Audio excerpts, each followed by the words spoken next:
지난 2시간 동안 우리가 씨 뿌리는 자에 대한 말씀을 전했습니다. 딱 2가지만 한번 짚어보려고 이 말씀을 다시 한번 좀 돌아볼까 합니다. 예수님은 이 세상에 오셔서 많은 표적을 행하셨어요. 요한복음 2장에는 어떤 표적이 있죠? 갈릴리 가나에 혼례가 있는데 예수님이 거기 가셨어요. 거기서 물을 포도주로 변하는 사건이 있었잖아요. 그 대목에서는 이렇게 우리에게 증거하고 있습니다. 어떻게 증거하고 있습니까? 연회장에 모인 사람들은 물이 변한 이 포도주가 어디서 났는지 알지 못하더라. 그런데 누가 알더라? 또 온 하인들은 알더라. 하인들이 알았던 것이 무엇일까요? 예수님을 메시아로 알았다면 정말 좋았겠죠. 그렇게 알았을 수도 있습니다. 그러나 이 하인들이 분명히 알았던 것은 물을 변해서 포도주로 만드신 분이 누군가는 알았다는 거예요. 여러분, 이 표적은 흔히 하인들의 순종에 대해서 얘기를 합니다. 제가 또 우리 집사람 교회에서 처음 전도사로 부임하고 했던 설교가 이 설교예요. 그래서 머리에 남아요. 그때 내용이 뭐냐면 변해야 삽니다. 변해야 이깁니다. 변해야 하나님이 쓰십니다. 라는 내용이었어요. 그게 얼마나 부끄러운 얘기입니까? 지나고 보니까 그게 옳도당타는 얘기니. 그 당시에 성도님들이 처음 설교하는 전도사가 이렇게 얘기하니까 힘을 북돋워 주려고 아멘 했던 것이 기억이 나요. 근데 저는 나쁜 누룩을 먹였고요. 그분들은 나쁜 누룩을 먹고 아멘 한 거예요. 이 표적은 변해야 된다는 걸 얘기하는 것도 아니고 하인들의 순종을 얘기하는 것도 아니에요. 이 표적에서 예수님이 말씀하시는 너희들은 뭡니까? 내가 바로 너희들의 메시아다. 이걸 얘기하는 거예요. 하인들을 순종한 것처럼 순종해봐. 순종을 얘기하는 표적이 아니라 예수님이 메시아라는 것을 표적하는 거예요. 얼마나 많은 말씀을 이렇게 하나님의 뜻이 아닌 이 갈릴리 가나의 혼례에서 물이 변한 이 포도주로 변한 이 사건은 다른 걸 얘기하는 것이 아니라 내가 메시아다 이걸 나타내신 표적이에요.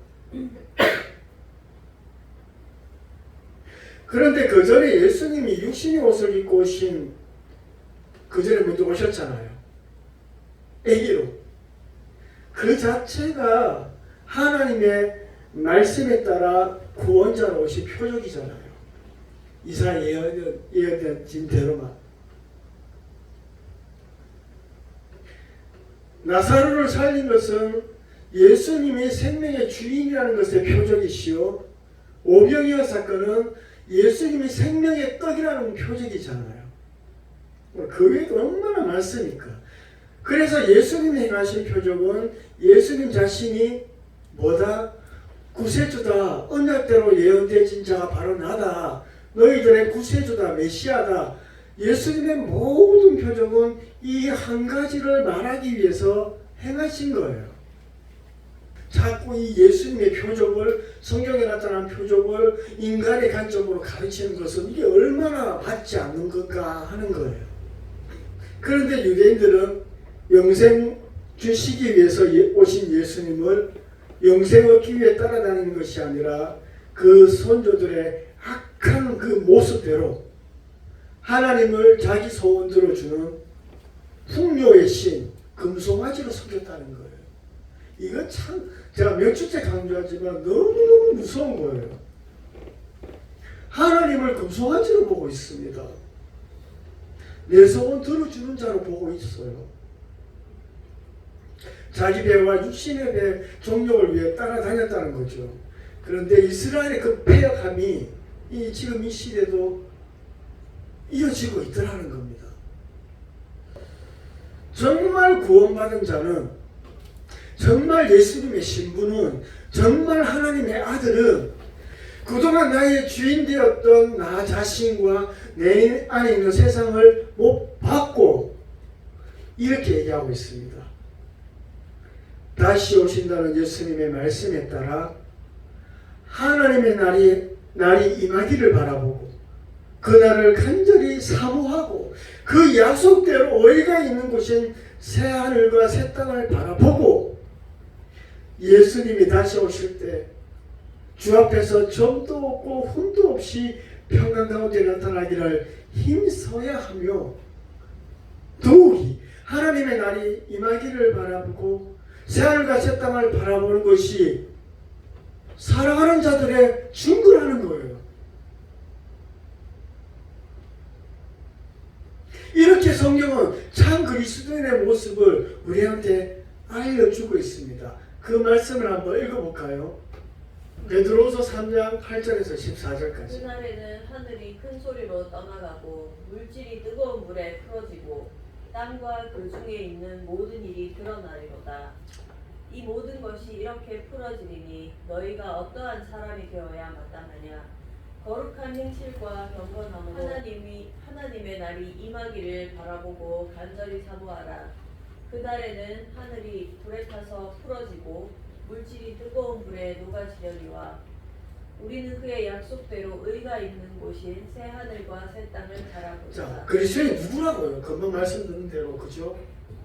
그러므로 사랑하는 자들아 너희가 이것을 바라보나니 주 앞에서 점도 없고 흠도 없이 평강 가운데서 나타나기를 힘쓰라. 베드로가 젊었을 때는 혈기 많았지만 실수도 많았지만 이 베드로 우서를 기록할 때는 이제는 점잖은 어른이 되고 내공이 쌓였던 사람이에요.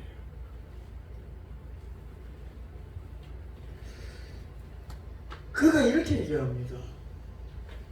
하나님의 날이 임하기를 바라보고 사모하는 자가 누구다? 새하늘과 새 땅을 바라보는 자다. 그리고 이것이 바로 크리스찬이다, 그리스도인이다, 진짜 교회다. 우리 이 시간 잠시만 우리 자신을 돌아볼까요? 정말 내 안에는 그 하나님의 날이 임하기를 바라보고 간절히 사모하는 내 중심이 맞는가? 지금 당장 이 시간 나를 한번 돌아보자는 거예요. 새하늘과 새 땅을 바라보고 있는 게 맞는가? 지금 당장 나를 점검해 보자는 거예요.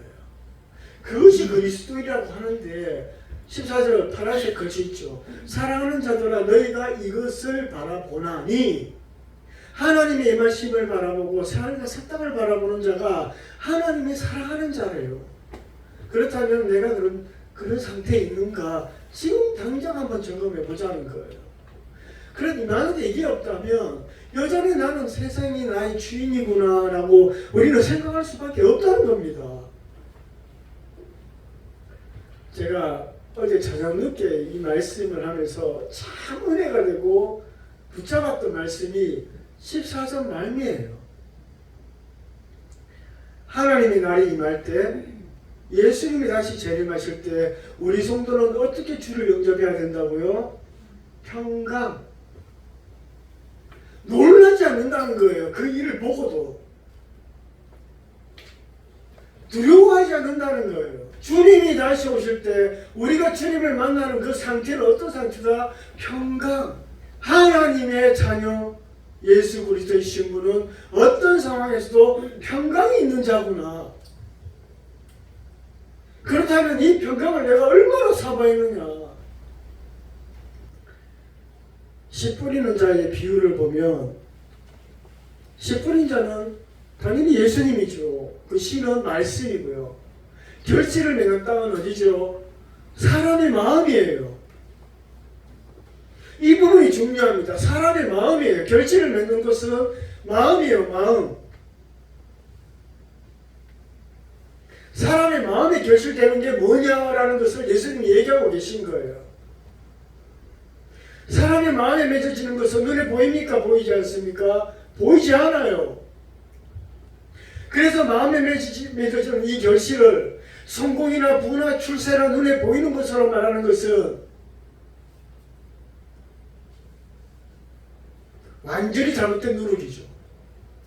조금만 우리 읽어보면 알 수가 있어요.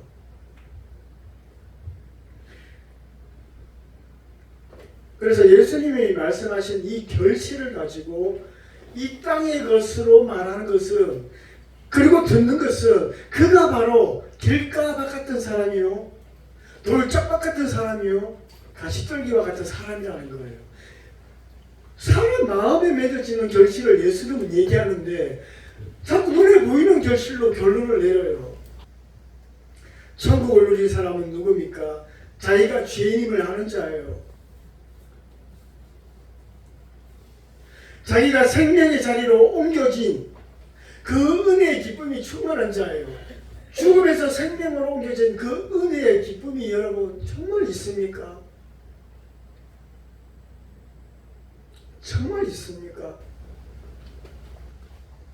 정말 우리가 공로 없이 심판의 자리에서 생명의 자리로 옮겨졌잖아요. 그 구원의 은혜의 기쁨. 그래서 제가 여러분에게 말씀드리고 싶은 것은, 죽을 위기에서 극적으로 아무 공로 없이 살아났다면, 그리고 그 은혜를 진짜 안다면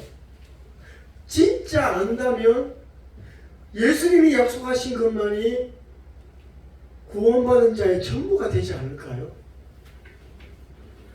그 구원의 은혜를 진짜 안다면 예수님의 약속의 말씀만 붙잡고 그 약속만을 바라보는 것이 진짜 아닐까요? 정말 극적으로 공로 없이 삶을 얻었는데 그 삶의 은혜가 진짜 기쁨이, 그게 맞는 기쁨이라면 이것만 전부 다 들어와야 되지 않느냐 이 말이에요. 이게 전부가 돼야 되지 않느냐 이 말이에요. 그런데 그 외의 것으로 채워져 있다면 구원의 은혜가 없는 자예요.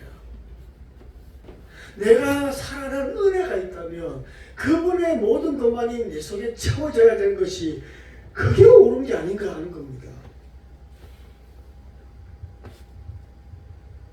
여러분, 아무리 가르치는 자가 아무리 좋은 말로 포장을 하고 또 자기 스스로 아무리 그럴싸한 명분을 갖다 붙여도 하나님은 그가 무엇을 사모하고 그 중심에 무엇이 있고 무엇이 그 삶의 목적이 되어 있는가, 하나님은 폐부를 살피시는 분이라 그 사람에서 알고 있습니다.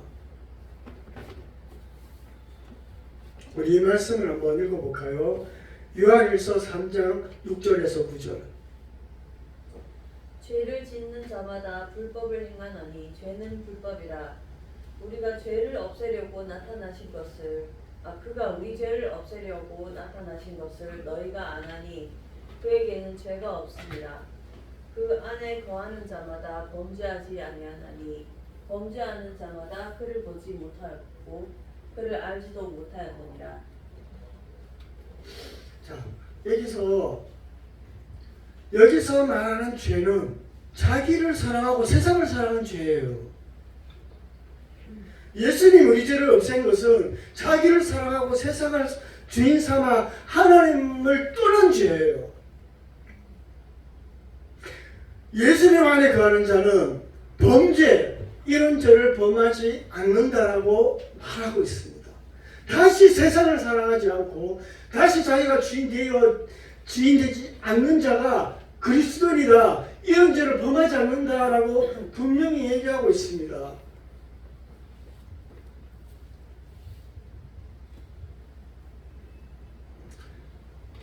여전히 자기를 사랑하고 세상을 품고 있는 자는 범죄하는 자래요. 하나님을 모르는 자래요. 그것은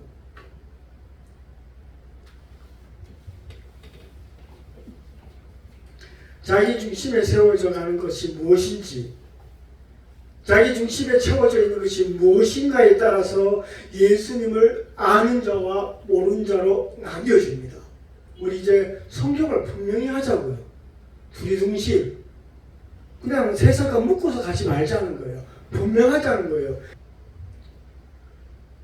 7절에는 아무도 너희를 미혹하지 못하게 하라 했습니다. 무엇으로 미혹합니까? 세상 아닙니까? 세상의 것으로 미혹하지 않습니까? 더 가지도록, 더 누리도록, 그 세상의 것을 하나님의 축복이라고 미혹하지 않습니까? 그렇다고 하나님 우리 기도를 부족함을 채워주지 않습니까? 그것이 목적이 되지 말라는 거예요. 여러분 구약에서도 예수님도 그리고 사도들도 그리고 성경의 마지막인 요한계시록에서도 세상과의 분리를 말하고 있어요. 이스라엘이 왜 심판받게 됐습니까? 마지막 요한계시록에서 심판받는 자들이 누굽니까? 세상을 붙잡고 있는 자들이에요. 그런데 세상에서 얻어지는 것을 하나님의 복이라고 자꾸 가르치고 있습니다. 우리 필요한 거 채워주시잖아요. 때로는 조금 부족하지만 사람의 정욕으로 이것을 대충 넘어가면 안 됩니다. 지난 3시간 동안 10분인 자의 비유의 말씀을 통해서 예수님의 뜻을 나누었습니다. 하나님의 말씀을 하나님의 뜻에 맞춰야지 사람의 뜻에 맞추면 안 돼요. 저는 이 폐악한 시대에 여러분에게 말씀드리고 싶어요. 하나님의 말씀을 들으세요. 사람이 하는 말을 듣지 마시고 성령을 통해서 하시는 하나님의 말씀을 여러분이 들으세요. 그래야 여러분이 삽니다.